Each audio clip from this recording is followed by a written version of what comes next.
ಮಾಲತಿ 35 ವರ್ಷದ ಮಹಿಳೆ. ಮದುವೆಯಾಗಿ 10 ವರ್ಷಗಳು ಕಳೆದಿದ್ದರೂ ಆಕೆಯ ಗಂಡ ರಮೇಶ್ನೊಂದಿಗಿನ ಸಂಬಂಧ ಬರೀ ನಿರಾಸಕ್ತಿಯಿಂದ ಕೂಡಿತ್ತು. ರಮೇಶ್ ಖಾಸಗಿ ಕಂಪನಿಯ ಅಕೌಂಟೆಂಟ್ ಆಗಿ ಕೆಲಸ ಮುಗಿಸಿ ದಣಿದು ಬರುತ್ತಿದ್ದರು ಮತ್ತು ಹೆಚ್ಚಾಗಿ ಸುಮ್ಮನಿರುತ್ತಿದ್ದರು. ಬಹುಶಃ ಅವರು ಮಾಲತಿಯನ್ನು ಜೀವನದ ಒಂದು ಕರ್ತವ್ಯವೆಂದು ಸ್ವೀಕರಿಸಿದ್ದರೆ ಹೊರತು ಪ್ರೀತಿಯಿಂದಲ್ಲ. ಕಳೆದ ಕೆಲವು ವಾರಗಳಿಂದ ಮಾಲತಿಯ ಹೊಟ್ಟೆಯಲ್ಲಿ ವಿಚಿತ್ರವಾದ ಭಾರ ಮತ್ತು ನೋವು ಕಾಣಿಸಿಕೊಳ್ಳುತ್ತಿತ್ತು. ಮೊದಲಿಗೆ ಅದನ್ನು ನಿರ್ಲಕ್ಷಿಸಿದ್ದಳು. ಆದರೆ ನೋವು ಹೆಚ್ಚಾದಾಗ ಕಚೇರಿಯ ಸಹೋದ್ಯೋಗಿ ಶ್ರುತಿ ಡಾಕ್ಟರ್ ವಿನಯ್ ಅವರನ್ನು ಭೇಟಿಯಾಗಲು ಸಲಹೆ ನೀಡಿದಳು. ಅವರು ಬಹಳ ಒಳ್ಳೆಯ ಮತ್ತು ತಾಳ್ಮೆಯುಳ್ಳ ವ್ಯಕ್ತಿ, ಅವರ ಬಳಿ ಯಾವುದೇ ಮುಜುಗರ ಇರುವುದಿಲ್ಲ ಎಂದಿದ್ದಳು. ಮಾಲತಿಗೆ ಡಾಕ್ಟರ್ ವಿನಯ್ ಹೆಸರು ಅನೇಕ ಬಾರಿ ಕೇಳಿದ್ದರೂ ಗಂಡಸು ಡಾಕ್ಟರ್ ಬಳಿ ಹೋಗಲು ಸಂಕೋಚ ಪಡುತ್ತಿದ್ದಳು. ಸಣ್ಣ ಪಟ್ಟಣದಲ್ಲಿ ಹೆಂಗಸರು ಗಂಡಸು ಡಾಕ್ಟರ್ ಬಳಿ ಹೋದರೆ ಜನರ ಬಾಯಿಗೆ ಆಹಾರವಾಗುತ್ತಾರೆ ಎಂಬ ಭಯವಿತ್ತು. ಆದರೆ ನೋವಿನಿಂದ ಕಣ್ಣಲ್ಲಿ ನೀರು ಬಂದಾಗ ಇನ್ನು ಸಹಿಸಲು ಸಾಧ್ಯವಿಲ್ಲವೆಂದು ನಿರ್ಧರಿಸಿದಳು. ಮರುದಿನ ಶ್ರುತಿ ತನ್ನ ಕಾರಿನಲ್ಲಿ ಮಾಲತಿಯನ್ನು ಆಸ್ಪತ್ರೆಗೆ ಕರೆದುಕೊಂಡು ಹೋದಳು. ಡಾಕ್ಟರ್ ವಿನಯ್ ಅವರ ಕ್ಲಿನಿಕ್ ದೊಡ್ಡದಾಗಿತ್ತು, ಆದರೆ ಅಚ್ಚುಕಟ್ಟಾಗಿ ಮತ್ತು ಸಮಾಧಾನಕರವಾಗಿತ್ತು. ಕಾಯುವ ಕೋಣೆಯಲ್ಲಿ ಕೆಲವೇ ರೋಗಿಗಳು ಕುಳಿತಿದ್ದರು. ಎಲ್ಲರ ನೋಟದಲ್ಲಿ ಅವರವರ ದುಗುಡಗಳನ್ನು ಮರೆಮಾಚಿಕೊಂಡಂತೆ ಕಾಣುತ್ತಿತ್ತು. ಮಾಲತಿಯ ನಂಬರ್ ಬಂದಾಗ ಅವಳ ಕೈಗಳು ಬೆವೆತು ನಡುಗುತ್ತಿದ್ದವು. ಅವಳು ಬಾಗಿಲು ತೆರೆದು ಒಳಹೋದಾಗ ನೀಲಿ ಬಣ್ಣದ ಶರ್ಟ್ ಹಾಕಿದ ಡಾಕ್ಟರ್ ವಿನಯ್ ಮೇಜಿನ ಬಳಿ ಕುಳಿತಿದ್ದರು. ತಲೆಗೆ ಕ್ಯಾಪ್, ಸ್ವಲ್ಪ ಗಡ್ಡ ಮತ್ತು ಮೃದುವಾದ ಕಣ್ಣುಗಳು. ವಯಸ್ಸು ಸುಮಾರು 40 ಇರಬಹುದು. ಮಾಲತಿ ಎಂದು ಅವರು ಫೈಲ್ ನೋಡುತ್ತಾ ಕೇಳಿದರು. ಹೌದು ಎಂದು ಮಾಲತಿ ತಡಬಡಾಯಿಸುತ್ತಾ ಹೇಳಿದಳು. ಹೆದರಬೇಡಿ, ಆರಾಮವಾಗಿ ನಿಮಗೆ ಏನಾಗುತ್ತಿದೆ ಎಂದು ಹೇಳಿ ಎಂದರು. ಮಾಲತಿ ತಲೆ ತಗ್ಗಿಸಿ ಕೆಲವು ದಿನಗಳಿಂದ ಹೊಟ್ಟೆಯಲ್ಲಿ ಭಾರ ಮತ್ತು ಸ್ವಲ್ಪ ನೋವು ಇದೆ ಎಂದಳು.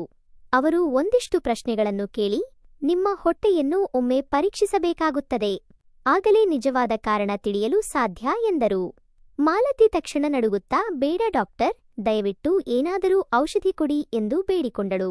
ಆಕೆಯ ಕೆನ್ನೆಗಳು ನಾಚಿಕೆಯಿಂದ ಕೆಂಪಾಗಿದ್ದವು. ಕೋಣೆಯಲ್ಲಿ ಎಸಿ ಇದ್ದರೂ ಬೆವರು ಹರಿಯುತ್ತಿತ್ತು. ನಿಮಗೆ ನಾಚಿಕೆಯಾಗುತ್ತದೆ ಎಂದು ನನಗೆ ಅರ್ಥವಾಗುತ್ತದೆ, ಅವರು ಸಮಾಧಾನವಾಗಿ ಹೇಳಿದರು. ನಿಮಗೋಸ್ಕರ ನಾನು ಮಹಿಳಾ ಸಹಾಯಕಿಯನ್ನು ಕರೆಯಲು ಸಿದ್ಧನಿದ್ದೇನೆ. ಮಾಲತಿ, ಬೇಡ, ನಾನು ಒಪ್ಪಿಕೊಳ್ಳುತ್ತೇನೆ ಎಂದಳು. ಅವರು ಸ್ವಲ್ಪ ಸಮಯ ಸುಮ್ಮನಾಗಿ, ನೀವು ಪಕ್ಕದ ಕೋಣೆಗೆ ಹೋಗಿ ಅಲ್ಲಿರುವ ಬೆಡ್ ಮೇಲೆ ಮಲಗಿ, ನಾನು ಬರುತ್ತೇನೆ ಎಂದರು. ಆ ಕೋಣೆಯಲ್ಲಿ ಕೇವಲ ಒಂದು ಪರೀಕ್ಷಾ ಟೇಬಲ್ ಇತ್ತು. ಮಾಲತಿ ಒಳಗೆ ಹೋಗುತ್ತಿದ್ದಂತೆ ಸಾವಿರಾರು ಕಣ್ಣುಗಳು ನನ್ನನ್ನು ನೋಡುತ್ತಿವೆ ಎಂದು ಅನಿಸಿತು. ತನ್ನ ಸೀರೆಯೂ ತನ್ನ ವೈರಿಯಂತೆ ಕಾಣಿಸುತ್ತಿತ್ತು. ನಡುಗುವ ಕೈಗಳಿಂದ ಸೀರೆ ಸರಿಪಡಿಸಿಕೊಂಡು ಮಲಗಿದಳು. ಹೃದಯದ ಬಡಿತ ಜೋರಾಗಿ ಕೇಳಿಸುತ್ತಿತ್ತು. ಸ್ವಲ್ಪ ಹೊತ್ತಿನ ನಂತರ ಡಾಕ್ಟರ್ ವಿನಯ್ ಒಳಗೆ ಬಂದರು. ರಿಲ್ಯಾಕ್ಸ್ ಮಾಡಿ, ಪರೀಕ್ಷೆಗೆ ಕೆಲವೇ ನಿಮಿಷಗಳು ಬೇಕಾಗುತ್ತದೆ ಎಂದು ಹೇಳಿದರು. ಮಾಲತಿ ಕಣ್ಣು ಮುಚ್ಚಿಕೊಂಡಳು. ಅವರ ಸ್ಪರ್ಶ ಬಹಳ ಮೃದುವಾಗಿತ್ತು ಮತ್ತು ಜಾಗರೂಕತೆಯಿಂದ ಕೂಡಿತ್ತು. ಆದರೆ ಮನಸ್ಸು ಮಾತ್ರ ನಡುಗುತ್ತಿತ್ತು. ಪರೀಕ್ಷೆ ಮುಗಿದ ನಂತರ ಮಾಲತಿ ಸೀರೆ ಸರಿಪಡಿಸಿಕೊಂಡು ಹೊರಗೆ ಬಂದಳು. ವಿನಯ್ ಲ್ಯಾಪ್ಟಾಪ್ನಲ್ಲಿ ಏನನ್ನೋ ಟೈಪ್ ಮಾಡಿ, ನಿಮಗೆ ಗ್ಯಾಸ್ಟ್ರಿಕ್ ಸಮಸ್ಯೆ ಇದೆ, ಅದನ್ನು ಸರಿಯಾದ ಸಮಯಕ್ಕೆ ಪತ್ತೆ ಮಾಡಲಾಗಿದೆ ಎಂದರು. ಇದು ಗಂಭೀರವೇ ಎಂದು ಮಾಲತಿ ಸಣ್ಣ ಧ್ವನಿಯಲ್ಲಿ ಕೇಳಿದಳು. ಒಂದು ವೇಳೆ ನಿರ್ಲಕ್ಷಿಸಿದರೆ ಆಗಬಹುದು, ಆದರೆ ಹೆದರಬೇಡಿ, ನಾನು ನಿಮಗೆ ಔಷಧಿ ಕೊಡುತ್ತೇನೆ ಮತ್ತು ಆಹಾರ ಕ್ರಮಗಳನ್ನು ಹೇಳುತ್ತೇನೆ ಎಂದರು. ಆಮೇಲೆ ಅವರು, ನೀವು ಇತ್ತೀಚೆಗೆ ಬಹಳಷ್ಟು ಟೆನ್ಷನ್ ತೆಗೆದುಕೊಳ್ಳುತ್ತಿದ್ದೀರಾ ಎಂದು ಕೇಳಿದರು. ಮಾಲತಿ, ಗೊತ್ತಿಲ್ಲ ಡಾಕ್ಟರ್, ಮನೆಯಲ್ಲಿ ಒಂದಲ್ಲ ಒಂದು ಸಮಸ್ಯೆ ಇದ್ದೇ ಇರುತ್ತದೆ, ಬಹುಶಃ ಅದರಿಂದ ಆಗಿರಬಹುದು ಎಂದಳು. ಅವರು ಮಾಲತಿಯ ಕಣ್ಣುಗಳಲ್ಲಿ ನೋಡಿದರು. ಅವರ ನೋಟ ತೀಕ್ಷ್ಣವಾಗಿತ್ತು. ಸರಿ, ಕಾಳಜಿ ವಹಿಸಿ, 1 ವಾರದ ನಂತರ ಮತ್ತೆ ಬನ್ನಿ ಎಂದು ಹೇಳಿದರು. ಮಾಲತಿ ಔಷಧಿ ತೆಗೆದುಕೊಂಡು ಹೊರಗೆ ಬಂದಳು. ಆದರೆ ಏನೋ ಒಂದು ಅವಳನ್ನು ಒಳಗಿನಿಂದ ಚುಚ್ಚುತ್ತಿತ್ತು. ಡಾಕ್ಟರ್ ವಿನಯ್ ಅವರ ಕಣ್ಣುಗಳಲ್ಲಿನ ಆ ಕಾಳಜಿ ಅವಳ ಮನೆಯ ವಾತಾವರಣದಲ್ಲಿ ಮಾಯವಾಗಿತ್ತು. ಮುಂದಿನ ಕೆಲವು ದಿನಗಳು ಬಹಳ ವಿಚಿತ್ರವಾಗಿ ಕಳೆದು ಹೋದವು. ಹೊಟ್ಟೆಯ ನೋವು ಕಡಿಮೆಯಾದರೂ ಮನಸ್ಸಿನ ಒಂದು ಭಾಗವು ಹೆಚ್ಚು ದುಗುಡದಿಂದ ಕೂಡಿತ್ತು. ಕನ್ನಡಿಯ ಮುಂದೆ ನಿಂತಾಗ ಅಪರಿಚಿತ ಹೆಂಗಸೊಬ್ಬಳು ಕಾಣಿಸುತ್ತಿದ್ದಳು. ಡಾಕ್ಟರ್ ವಿನಯ್ ಅವರ ಮೃದುವಾದ ಮಾತುಗಳು ಪದೇ ಪದೇ ನೆನಪಾಗುತ್ತಿದ್ದವು. ಆ ಭೇಟಿಯ ನಂತರ ಅವಳಿಗೆ ತನ್ನೊಂದಿಗೆ ಸುಳ್ಳು ಹೇಳಿಕೊಳ್ಳುವುದು ಮತ್ತಷ್ಟು ಕಷ್ಟವಾಗಿತ್ತು. 1 ವಾರದ ನಂತರ ಮಾಲತಿ ಮತ್ತೆ ಆಸ್ಪತ್ರೆಗೆ ಹೋದಳು. ಈ ಬಾರಿ ಅವಳು ಒಬ್ಬಂಟಿಯಾಗಿದ್ದಳು. ವೇಟಿಂಗ್ ರೂಮಿನಲ್ಲಿ ಕುಳಿತು ಏನು ಮಾತನಾಡಲಿ, ಹೇಗೆ ಮಾತನಾಡಲಿ, ಈಗ ದೇಹಕ್ಕಿಂತ ಹೆಚ್ಚಾಗಿ ಮನಸ್ಸು ನರಳುತ್ತಿದೆ ಎಂದು ಹೇಗೆ ಹೇಳಲಿ ಎಂದು ಯೋಚಿಸುತ್ತಿದ್ದಳು. ಮಾಲತಿ ಎಂದು ಅವರ ಧ್ವನಿ ಕೇಳಿಸಿತು. ಮಾಲತಿ ನಗಲು ಪ್ರಯತ್ನಿಸಿದಳು, ಆದರೆ ಸಾಧ್ಯವಾಗಲಿಲ್ಲ. ಈಗ ಹೇಗಿದ್ದೀರಿ? ಅವರು ಎಂದಿನಂತೆ ಕಾಳಜಿಯ ನಗುವಿನೊಂದಿಗೆ ಕೇಳಿದರು. ಸ್ವಲ್ಪ ಪರವಾಗಿಲ್ಲ ಎಂದು ಮಾಲತಿ ತಲೆ ತಗ್ಗಿಸಿದಳು. ನಿಮಗೆ ಬೇಸರವಾಗದಿದ್ದರೆ ನಾನು ಏನನ್ನಾದರೂ ಕೇಳಬಹುದೇ? ಎಂದು ಅವರು ಕೇಳಿದರು.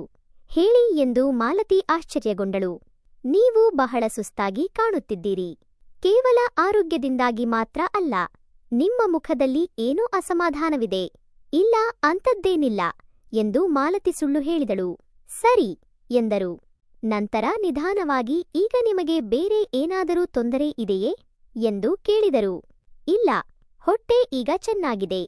ಆದರೆ ಕೆಲವೊಮ್ಮೆ ರಾತ್ರಿ ಬಹಳ ಕಷ್ಟವಾಗುತ್ತದೆ. ನಿದ್ರೆ ಬರುವುದಿಲ್ಲ. ಏನೋ ಕಳೆದುಕೊಂಡಂತೆ ಭಾಸವಾಗುತ್ತದೆ. ನೀವು ನಿಮ್ಮ ಜೀವನದಲ್ಲಿ ಸಂತೃಪ್ತರಾಗಿದ್ದೀರಾ? ಈ ಪ್ರಶ್ನೆಯನ್ನು ಡಾಕ್ಟರ್ ಕೇಳುತ್ತಿಲ್ಲ, ಬದಲಿಗೆ ಒಬ್ಬ ಗೆಳೆಯ ಕೇಳುತ್ತಿದ್ದಾನೆ ಎಂದು ಮಾಲತಿಗೆ ಅನಿಸಿತು. ನನಗೆ ಗೊತ್ತಿಲ್ಲ, ಅವಳ ಧ್ವನಿ ತಡವರಿಸಿತು. ವಿನಯ್ ಸುಮ್ಮನಾದರು. ಸ್ವಲ್ಪ ಸಮಯದ ನಂತರ ಅವರು, ನೋಡಿ ಮಾಲತಿ, ಚಿಕಿತ್ಸೆ ಕೇವಲ ದೇಹಕ್ಕೆ ಮಾತ್ರವಲ್ಲ, ಕೆಲವೊಮ್ಮೆ ಮನಸ್ಸಿಗೂ ಚಿಕಿತ್ಸೆ ನೀಡಬೇಕಾಗುತ್ತದೆ. ಆ ಚಿಕಿತ್ಸೆಗಾಗಿ ಔಷಧಿಯಲ್ಲ, ಕೇಳುವ ಒಬ್ಬ ಆತ್ಮೀಯ ವ್ಯಕ್ತಿ ಬೇಕಾಗುತ್ತದೆ ಎಂದರು. ಮಾಲತಿ ಅವರ ಕಡೆ ನೋಡಿದಳು. ಅವರ ಕಣ್ಣುಗಳು ನಾನು ಕೇಳಿಸಿಕೊಳ್ಳಬಲ್ಲೆ ಎಂದು ಹೇಳುತ್ತಿದ್ದವು. ಮುಂದಿನ ಕೆಲವು ನಿಮಿಷಗಳಲ್ಲಿ ನಾವು ಇಬ್ಬರೂ ಸುಮ್ಮನಿದ್ದೆವು. ಮಾಲತಿ ಅವರನ್ನು ಮೊದಲ ಬಾರಿಗೆ ಗಮನವಿಟ್ಟು ನೋಡಿದಳು. ಅವರು ಕೇವಲ ಡಾಕ್ಟರ್ ಆಗಿರಲಿಲ್ಲ, ಯಾವುದೋ ಒಂದು ಮುಗಿಯದ ಕಥೆಯ ಭಾಗದಂತೆ ಕಾಣುತ್ತಿದ್ದರು. ನೀವು ಬಹಳ ಸಹಾನುಭೂತಿಯುಳ್ಳ ವ್ಯಕ್ತಿಯಂತೆ ಕಾಣುತ್ತೀರಿ ಎಂದು ಮಾಲತಿ ನಿಧಾನವಾಗಿ ಹೇಳಿದಳು. ಬಹುಶಃ ನಾನೂ ಸಹ ಬಹಳಷ್ಟು ಅನುಭವಿಸಿದ್ದೇನೆ ಅದಕ್ಕೆ ಎಂದು ಅವರು ತಲೆ ತಗ್ಗಿಸಿದರು. ಏನು ಅನುಭವಿಸಿದ್ದೀರಿ? ಮಾಲತಿ ಆಶ್ಚರ್ಯದಿಂದ ಕೇಳಿದಳು. ನಾನು ನನ್ನ ಹೆಂಡತಿಯನ್ನು ಕಳೆದುಕೊಂಡಿದ್ದೇನೆ ಎಂದರು. ಅವಳು 5 ವರ್ಷಗಳ ಹಿಂದೆ ಕ್ಯಾನ್ಸರ್ನಿಂದ ತೀರಿಕೊಂಡಳು. ಅಂದಿನಿಂದ ನಾನು ನನ್ನನ್ನು ಬರೀ ರೋಗಿಗಳನ್ನು ನೋಡಿಕೊಳ್ಳುವುದರಲ್ಲಿ ತೊಡಗಿಸಿಕೊಂಡಿದ್ದೇನೆ. ಬಹುಶಃ ಅದಕ್ಕಾಗಿಯೇ ನಿಮ್ಮೊಂದಿಗೆ ನಾನು ಬೇರೆ ರೀತಿಯಲ್ಲಿ ಮಾತನಾಡುತ್ತಿದ್ದೇನೆ. ಮಾಲತಿ ಆಶ್ಚರ್ಯಚಕಿತಳಾದಳು. ಆ ದಿನ ಅವರು ಮೊದಲ ಬಾರಿಗೆ ಮಾತನಾಡಿದ್ದು ಡಾಕ್ಟರ್ ಮತ್ತು ರೋಗಿಯಂತೆ ಅಲ್ಲ, ಇಬ್ಬರೂ ಮನುಷ್ಯರಂತೆ. ಆಸ್ಪತ್ರೆಯಿಂದ ಹೊರಗೆ ಬಂದಾಗ ಮಾಲತಿಯ ದೇಹ ಹಗುರವಾಗಿತ್ತು, ಆದರೆ ಮನಸ್ಸು ಭಾರವಾಗಿತ್ತು. ಏಕೆಂದರೆ ಈಗ ನೋವಿಗೆ ಒಂದು ಹೆಸರಿತ್ತು, ಒಂಟಿತನ. ಆ ದಿನದ ನಂತರ ಡಾಕ್ಟರ್ ವಿನಯ್ ಅವರ ಹೆಸರು ಮಾಲತಿಯ ಮನಸ್ಸಿನಲ್ಲಿ ಕೇವಲ ಡಾಕ್ಟರ್ ಎಂದು ಉಳಿಯಲಿಲ್ಲ. ಈಗ ಅವರು ಆಕೆಯ ಮನಸ್ಸಿನ ಗೊಂದಲಗಳಲ್ಲೂ ಬರುತ್ತಿದ್ದರು ಮತ್ತು ಕನಸುಗಳಲ್ಲೂ ಕಾಣಿಸಿಕೊಳ್ಳುತ್ತಿದ್ದರು. ನನಗೇಕೋ ಆ ಭಾವನೆಯನ್ನು ನಿಯಂತ್ರಿಸಲು ಸಾಧ್ಯವಾಗುತ್ತಿರಲಿಲ್ಲ. ಒಂದು ಸಂಜೆ ಮಾಲತಿ ಆಸ್ಪತ್ರೆಯ ಹೊರಗೆ ನಿಂತಿದ್ದಳು. ಅಪಾಯಿಂಟ್ಮೆಂಟ್ ಇರಲಿಲ್ಲ, ಬರೀ ಒಂದು ನೆಪ ಬೇಕಿತ್ತು. ನರ್ಸ್ ಕೇಳಿದಾಗ ಬರೀ ರಿಪೋರ್ಟ್ ತೋರಿಸಬೇಕಿತ್ತು ಎಂದು ಸುಳ್ಳು ಹೇಳಿದಳು. ಸುಳ್ಳು ಹೇಳುವುದು ಈಗ ಅಸಹಾಯಕತೆಯಾಗಿ ಮಾರ್ಪಟ್ಟಿತ್ತು. ಮಾಲತಿ ಅವರ ಮುಂದೆ ಕುಳಿತಾಗ ಅವರು, ನೀವು ಇದ್ದಕ್ಕಿದ್ದಂತೆ ಎಂದು ಕೇಳಿದರು. ರಿಪೋರ್ಟ್ ತೋರಿಸಬೇಕಿತ್ತು. ನಿಜ ಹೇಳಬೇಕೆಂದರೆ ಏನೂ ವಿಶೇಷವಿಲ್ಲ ಎಂದು ಮಾಲತಿ ತಲೆ ತಗ್ಗಿಸಿದಳು. ಅವರು ರಿಪೋರ್ಟ್ ತೆಗೆದುಕೊಳ್ಳಲಿಲ್ಲ, ಬರೀ ಮಾಲತಿಯ ಕಣ್ಣುಗಳಲ್ಲಿ ನೋಡಿದರು. ನೀವು ಚೆನ್ನಾಗಿ ಕಾಣುತ್ತಿಲ್ಲ. ಮಾಲತಿ ಸುಮ್ಮನಾಗಿದ್ದಳು. ಮಾಲತಿ, ನೀವು ಕಾಫಿ ಕುಡಿಯುತ್ತೀರಾ ಎಂದು ಕೇಳಿದರು. ಡಾಕ್ಟರ್ ಮತ್ತು ರೋಗಿಯ ನಡುವಿನ ಗೆರೆ ಈಗ ತೆಳುವಾಗುತ್ತಿತ್ತು. ಇಲ್ಲಿಯಲ್ಲ, ಹತ್ತಿರದಲ್ಲೇ ಒಂದು ಕ್ಯಾಫೆ ಇದೆ ಎಂದರು. ಸ್ವಲ್ಪ ಸಮಯದ ನಂತರ ಅವರು ಆಸ್ಪತ್ರೆಯಿಂದ ಹೊರಗಿದ್ದರು.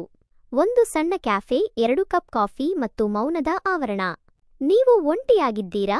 ವಿನಯ್ ಕೇಳಿದರು. ಒಂದು ಕಾಲದಲ್ಲಿ ಇರಲಿಲ್ಲ, ಈಗ ಇದ್ದೇನೆ. ಮಾಲತಿಯ ಮಾತಿನಲ್ಲಿ ವಿಷಾದವಿತ್ತು. ಗಂಡ ಇದ್ದಾರೆ, ಆದರೆ ಇದು ಇಲ್ಲದಂತಾಗಿದೆ. ನಮ್ಮ ನಡುವೆ ಈಗ ಸಂಬಂಧವು ಕೇವಲ ಒಂದು ಒಪ್ಪಂದದಂತೆ ಉಳಿದಿದೆ. ವಿನಯ್ ಏನನ್ನೂ ಹೇಳಲಿಲ್ಲ, ಕೇವಲ ಅವಳ ಕಡೆ ಗಮನವಿಟ್ಟು ನೋಡುತ್ತಿದ್ದರು. ಮತ್ತು ನೀವು? ಮಾಲತಿ ಕೇಳಿದಾಗ, ನಾನು ಈಗ ಏನೂ ಅಲ್ಲ, ಒಬ್ಬ ಡಾಕ್ಟರ್. ಹಗಲು ರೋಗಿಗಳನ್ನು ಗುಣಪಡಿಸುತ್ತೇನೆ ಮತ್ತು ರಾತ್ರಿ ನೆನಪುಗಳನ್ನು ಮೆಲುಕು ಹಾಕುತ್ತೇನೆ ಎಂದರು. ಆ ಸಂಜೆ ಏನೂ ಆಗಲಿಲ್ಲ, ಆದರೆ ಬಹಳಷ್ಟು ಬದಲಾಯಿತು.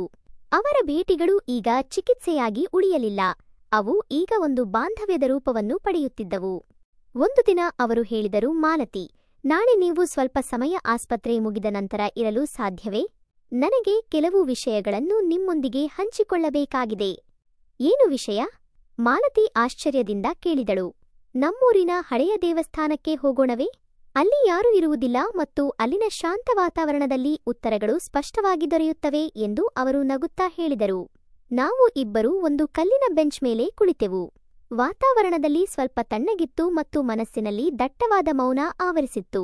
ವಿನಯ್, ನಾವು ಬಹಳ ಮುಂದೆ ಬಂದುಬಿಟ್ಟಿದ್ದೇವೆ ಮತ್ತು ಈಗ ಹಿಂದಿರುಗುವ ದಾರಿ ಕಾಣುತ್ತಿಲ್ಲ. ಮಾಲತಿ ಅವರ ಕಣ್ಣುಗಳಲ್ಲಿ ನೋಡಿದಳು. ಅವರು ದಣಿದಿದ್ದರು, ಆದರೆ ಅವರೊಳಗೆ ಒಂದು ಭರವಸೆ ಇನ್ನೂ ಜೀವಂತವಾಗಿತ್ತು. ನಾನು ನಿನ್ನನ್ನು ಈ ಸಂಕಟದಿಂದ ಹೊರಗೆ ಕರೆದುಕೊಂಡು ಹೋಗಲು ಬಯಸುತ್ತೇನೆ ಎಂದು ಹೇಳಿದರು. ಆಗ ನೀನು ನನ್ನೊಂದಿಗೆ ಬರುತ್ತೀಯಾ? ಮಾಲತಿಯ ಮನಸ್ಸು ಜೋರಾಗಿ ಬಡಿಯಿತು. ಇದು ಅಂತಿಮ ಪ್ರಶ್ನೆಯಾಗಿತ್ತು. ಮಾಲತಿ ಮೌನವಾದಳು.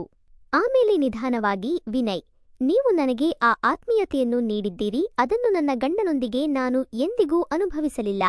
ನೀವು ನನ್ನನ್ನು ಒಬ್ಬ ವ್ಯಕ್ತಿಯಾಗಿ ಕಂಡಿದ್ದೀರಿ, ಆಸ್ತಿಯನ್ನಾಗಿ ಅಲ್ಲ. ನಾನು ಕೇವಲ ಒಂದು ಕ್ಷಣ ನಿಮ್ಮ ಜೊತೆ ಇರಲು ಬಯಸುವುದಿಲ್ಲ. ನಿಮ್ಮ ಜೊತೆ ಬರಬೇಕಾದರೆ ಎಲ್ಲವನ್ನೂ ಬಿಟ್ಟು ಬರುತ್ತೇನೆ. ನೀವು ಅಷ್ಟೆಲ್ಲ ಬಿಟ್ಟು ಬರಲು ಸಾಧ್ಯವೇ ಎಂದು ಕೇಳಿದಳು. ವಿನಯ್ ಮೌನವಾದರೂ ಅವರ ಕಣ್ಣುಗಳು ತುಂಬಿ ಬಂದವು. ಮಾಲತಿ, ನಾನು ನಿನ್ನನ್ನು ಪ್ರೀತಿಸುತ್ತೇನೆ. ಆದರೆ ಈ ಪ್ರೀತಿ ಕೇವಲ ನಮಗೆ ಮಾತ್ರ ಅಲ್ಲ, ಇತರರಿಗೂ ನೋವುಂಟು ಮಾಡುತ್ತದೆ. ಆ ರಾತ್ರಿ ಅವರು ಯಾವುದೇ ಭರವಸೆ ನೀಡಲಿಲ್ಲ. ಕೇವಲ ಮೌನದಲ್ಲಿ ಒಬ್ಬರಿಗೊಬ್ಬರು ವಿದಾಯ ಹೇಳಿದೆವು. ಕೆಲವೊಮ್ಮೆ ಪ್ರೀತಿಯ ಅರ್ಥ ಒಟ್ಟಿಗೆ ಇರುವುದಲ್ಲ, ಬೇರೆಯಾಗುವ ಪರಿಸ್ಥಿತಿಯಲ್ಲಿಯೂ ಒಬ್ಬರಿಗೊಬ್ಬರು ಗೌರವ ಕೊಟ್ಟು ದೂರ ಸರಿಯುವುದಾಗಿರುತ್ತದೆ. 7 ತಿಂಗಳ ನಂತರ ಮಾಲತಿ ತನ್ನನ್ನು ಸರಿಪಡಿಸಿಕೊಂಡಿದ್ದಳು. ಗಂಡನೊಂದಿಗಿನ ಸಂಬಂಧ ಮತ್ತಷ್ಟು ಬೇಜವಾಬ್ದಾರಿಯಾಗಿತ್ತು, ಆದರೆ ಈಗ ಅವಳು ಒಳಗಿನಿಂದ ಸತ್ತು ಬದುಕಿರಲಿಲ್ಲ. ಡಾಕ್ಟರ್ ವಿನಯ್ ಈಗ ಒಂದು ದೊಡ್ಡ ನಗರದ ಆಸ್ಪತ್ರೆಯಲ್ಲಿ ಕೆಲಸ ಮಾಡುತ್ತಿದ್ದರು. ಅವರ ಹೆಸರು ಇನ್ನೂ ಜನರ ಬಾಯಲ್ಲಿತ್ತು, ಆದರೆ ಈಗ ಅವರು ಮಾಲತಿಯ ನೆನಪಿನಿಂದ ಮರೆಯಾಗಿದ್ದರು. ಕೆಲವು ಸಂಬಂಧಗಳು ಅಪೂರ್ಣವಾಗಿದ್ದರೂ ಪೂರ್ಣವಾಗುತ್ತವೆ ಮತ್ತು ಕೆಲವು ಪ್ರೀತಿ ಕೇವಲ ಒಂದು ನೆನಪಾಗಿ ಸಮಾಧಾನ ನೀಡುತ್ತವೆ. ಗೆಳೆಯರೇ, ಇವತ್ತಿಗೆ ಇಷ್ಟೇ. ಈ ಕಥೆ ನಿಮಗೆ ಇಷ್ಟವಾಗಿದೆ ಎಂದು ಭಾವಿಸುತ್ತೇನೆ. ಈ ಕಥೆ ನಿಮಗೆ ಇಷ್ಟವಾದಲ್ಲಿ ಈ ವಿಡಿಯೋಗೆ ಒಂದು ಲೈಕ್ ಕೊಡಿ ಮತ್ತು ನಮ್ಮ ಈ ಚಾನೆಲ್ ಅನ್ನು ಸಬ್ಸ್ಕ್ರೈಬ್ ಮಾಡಿ ಮತ್ತು ಬೆಲ್ ಐಕಾನ್ ಅನ್ನು ಒತ್ತಲು ಮರೆಯಬೇಡಿ. ಮುಂದಿನ ವಿಡಿಯೋದಲ್ಲಿ ಭೇಟಿಯಾಗೋಣ. ಧನ್ಯವಾದಗಳು.